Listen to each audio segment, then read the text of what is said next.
ओहो ओहो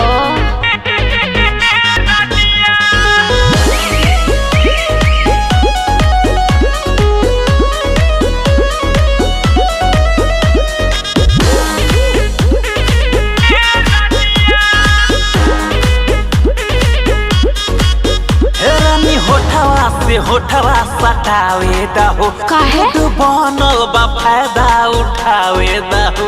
ओहो ऐसे मत करो ना। अरे सट बगली रानी होठवा सटावे दहो ना बनल बा फायदा उठावे दहो। दाबी जाने ऊपरा से गोरे चार पैया सैया तनी जवा पीछे दा चटैया भैया रावा काटा गाव जानिया रानिया।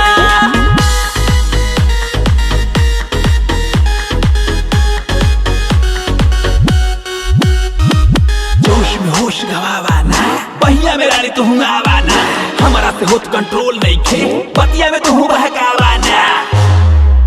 तनी जवा पीछे दा चटैया भैया रावा काटा गाव जानिया रानिया।